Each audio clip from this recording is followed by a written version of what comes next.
দ্রব্য 520 টাকায় কিনে রেণুকে 30% ক্ষতিতে বিক্রি করলেন।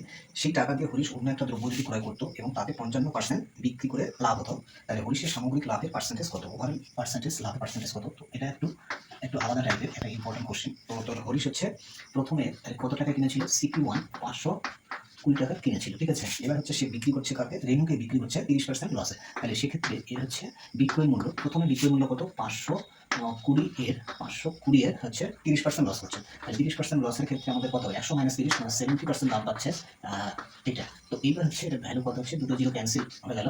তো এটা আমাদের কত হচ্ছে? 7 দিয়ে মাল্টিপ্লাই করলে, আচ্ছা মাল্টিপ্লাই করছি না এখনই, তাহলে 52 ইন্টু 7 এটা থাকলো। আচ্ছা এবার হচ্ছে এই টাকা পেলো, এই টাকা দিয়ে সে হচ্ছে আবার কি করেছে? দ্বিতীয় ক্ষেত্রে আরেকটা অন্য একটা দ্রব্য কিনেছে, সেটা হচ্ছে, তাহলে এইটা কিন্তু আমাদের হচ্ছে দ্বিতীয় ক্ষেত্রে আবার হচ্ছে দ্বিতীয় যে জিনিসটা কিনবে তার কিন্তু CP2 মানে কস্ট প্রাইস হবে। এই কস্ট প্রাইসের উপর বেস করে, মানে এত টাকা দিয়ে সে আরেকটা দ্রব্য কিনেছে, সেটা বিক্রি করেছে 55% লাভে। তাহলে SP2 কত হবে? এই হচ্ছে 52 ইন্টু 7 এর উপর 55% লাভ করেছে, মানে 155 155 বাই 100 এই টাকা কিন্তু সে হচ্ছে ফাইনালি পেয়েছে। তো এইটা এবার আমাদের কিন্তু ক্যালকুলেশন করতেই লাগবে। তো এটা মাল্টিপ্লাই করলে কত হবে? তাহলে মাল্টিপ্লাই তো করতে হবে। তাহলে 7 ইন্টু 52 এই রেজাল্টটা কত হচ্ছে এটা করে নিই। তাহলে 7 দুগুণ 14 আর 5 সাথে 35 36 এত টাকা হচ্ছে, ঠিক আছে। আচ্ছা এটাকে একটু কাটাকাটি করা যায়। আমি 4 দিয়ে যদি কাটাকাটি করি, 4 দিয়ে কাটলে 25 আর 4 দিয়ে 4 তার 52 13 হচ্ছে। আচ্ছা 25 এটা 5 দিয়ে যদি কাটি, 5 দিয়ে কাটলে আমাদের হচ্ছে 5 দিয়ে কাটলে এটা হচ্ছে 31, তাহলে 31 হচ্ছে, ঠিক আছে। তো নিচে থাকলো 5 আর এদিকে 13 ইন্টু 31, 13 ইন্টু 31 এর গুণফল কত হবে? এটা নিচে 5 থাক, আমি পরে ইয়ে করছি। তাহলে 13 কে 13 3 হাতে থাকলে 3 তেরো 39 39 আর 40, তো এই টাকা। তো ফাইনালি হচ্ছে সে এত টাকা কিন্তু বিক্রি করলো দ্বিতীয় ক্ষেত্রে, ঠিক আছে। দ্বিতীয় ক্ষেত্রে এত টাকা বিক্রি করলো, তাহলে অ্যাকচুয়ালি তার হচ্ছে কিনেছিল এই টাকা হচ্ছে কিন্তু ব্যয় করেছিল, মানে জিনিসটা প্রথমে কিনেছিল, তারপর ফাইনালি সেই জিনিসটা বিক্রি করছে এত টাকায়। তাহলে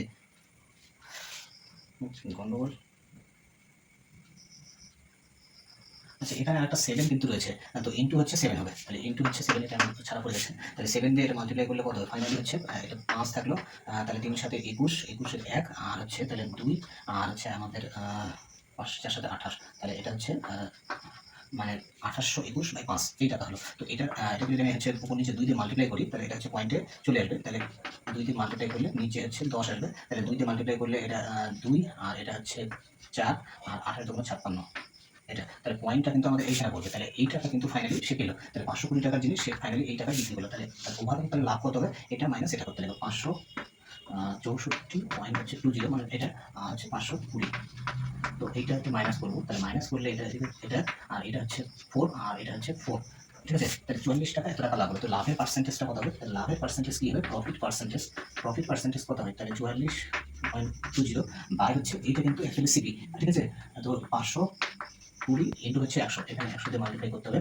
তো 100 দিয়ে মাল্টিপ্লাই করলে দেখো এই পয়েন্ট তুললে নিচে একটা 100 চলে আসবে। তো এই 100 সঙ্গে এই 100টা ক্যান্সেল হবে। তো এই জিরো কাটা যাবে। এবার হচ্ছে এটাকে 4 দিয়ে কাটো।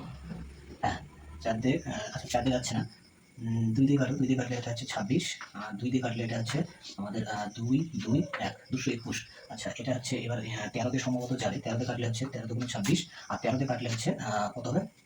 13 কে 13 আর এদিকে 7 2 9 91, 7 13 91, তাহলে 7 হচ্ছে, তাহলে 17/2, 17/2 মানে হচ্ছে 8.5 8.5 8.5, ঠিক আছে। তাহলে তার ফাইনালি হচ্ছে লাভ হবে কিন্তু এত পার্সেন্ট। তো ফাইনালি লাভ হবে 8.5% লাভ হবে। তো অঙ্কটা একটু হচ্ছে ক্যালকুলেটিভ ছিল।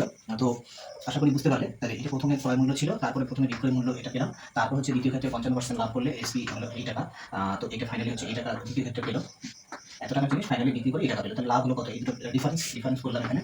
তো যেটা হলো সেটা হচ্ছে লাভের পার্সেন্টেজ। তো আমার এই জায়গাটা একটু মানে কমপ্লেক্স হয়ে গেল, কারণ হচ্ছে জায়গা একটু শর্ট, বুঝতে পারছো পরিকাঠামো অনেকটাই অনুন্নত টাইপের। তো চলো